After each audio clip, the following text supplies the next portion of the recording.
আপনি যদি এমন একটি মানুষ হয়ে থাকেন যে তার জীবনে অনেক কিছু করতে চায়, অনেক বেশি অর্থ রোজগার করতে চায়, নিজের পরিবারকে একটি ভালো জীবন দিতে চায়, নিজের সমস্ত স্বপ্নগুলো পূরণ করতে চায়, কিন্তু সমস্যা হলো এখন আপনার সময়টা অনেক খারাপ চলছে।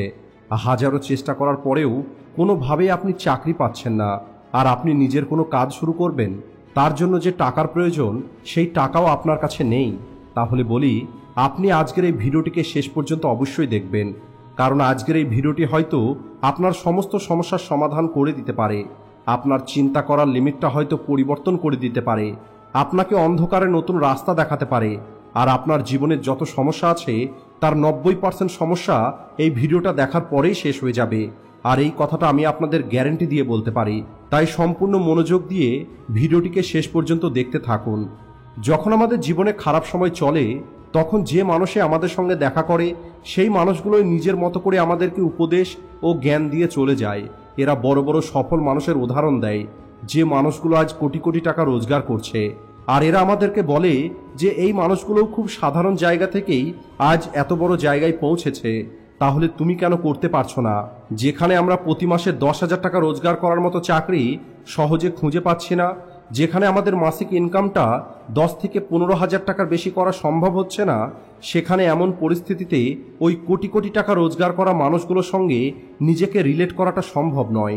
আমি আজ পর্যন্ত অনেক সফল মানুষের জীবনের ঘটনা পড়ে দেখেছি, তাদের স্ট্রাগল সম্পর্কে পড়েছি, তাদের থেকে অনেক কিছু শিখেছি, কিন্তু আমি রিয়েল লাইফে এমন একটি মানুষের দেখা পেয়েছিলাম যার সঙ্গে আমি নিজেকে রিলেট করতে পেরেছিলাম।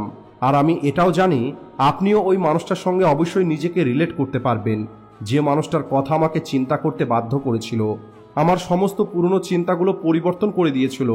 যেখানে একসময় আমি 10,000 টাকা মাসে রোজগার করার জন্য এদিক ওদিক ছুটে বেড়াচ্ছিলাম, সেখানে আজ আমি ভবিষ্যতে কোটি টাকা রোজগার করার কথা চিন্তা করি এবং সেদিকেই আমি কাজ করে চলেছি।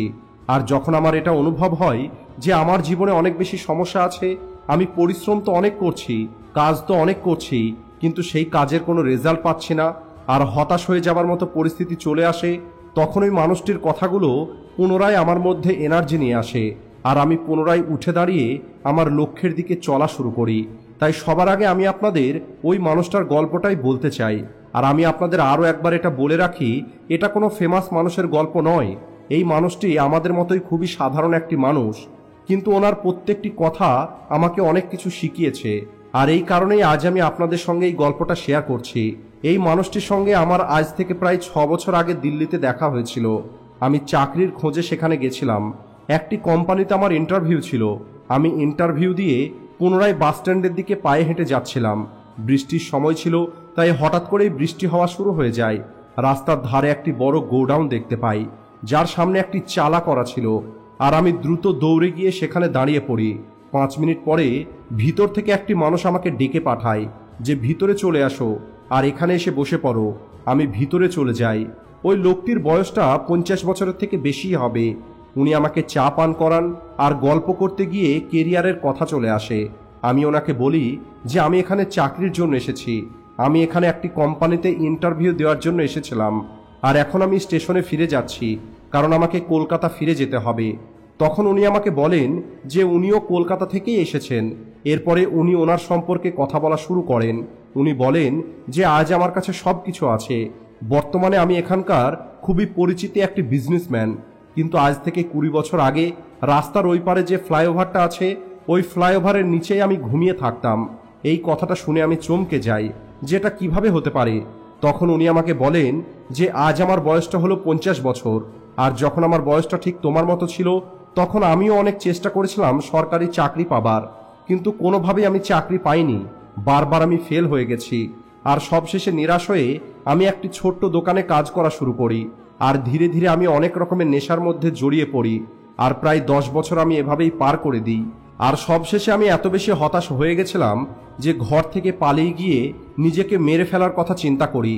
আর আমি একদিন বাড়ি থেকে বেরিয়ে চলে আসি, কিন্তু নিজেকে মেরে ফেলার মতো আমার সাহস হচ্ছিল না, কারণ আমার ভিতর থেকে বারবার এটা মনে হচ্ছিল যে হয়তো আমি আমার জীবনটা পরিবর্তন করতে পারবো, হয়তো আমিও জীবনে বড় কিছু অর্জন করতে পারবো। এরপরে আমি দিল্লি চলে আসি, আর প্রায় 2 বছর আমি রাস্তাতে থেকেই কাটিয়ে দিই, লোকের কাছে থেকে টাকা চেয়ে জীবন কাটাই।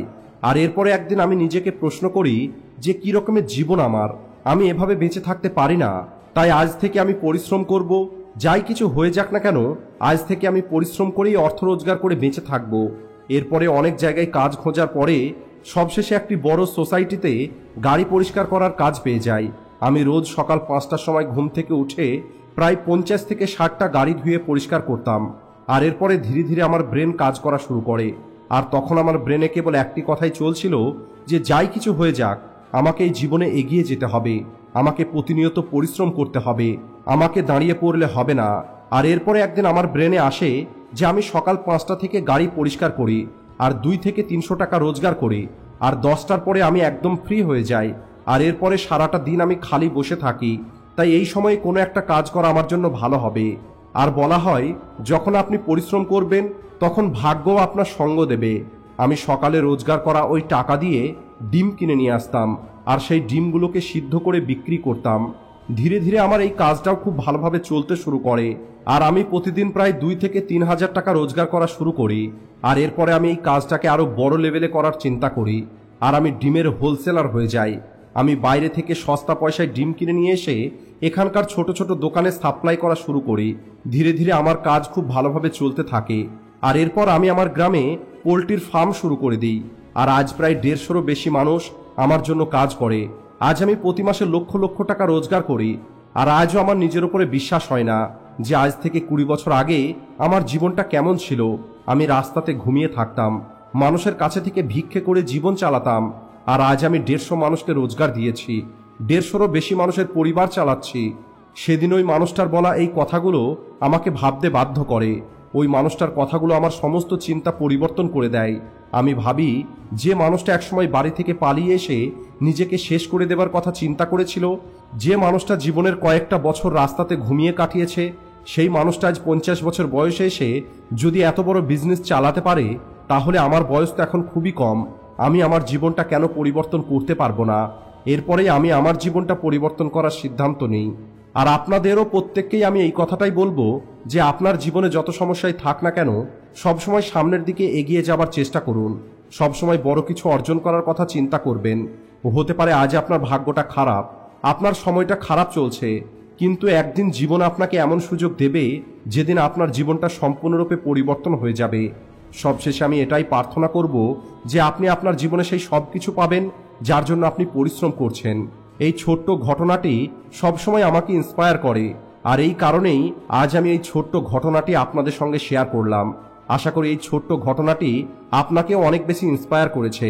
সবশেষে ভিডিও ভালো লেগে থাকলে ভিডিওটিকে লাইক ও শেয়ার করতে ভুলবেন না। Thanks for watching.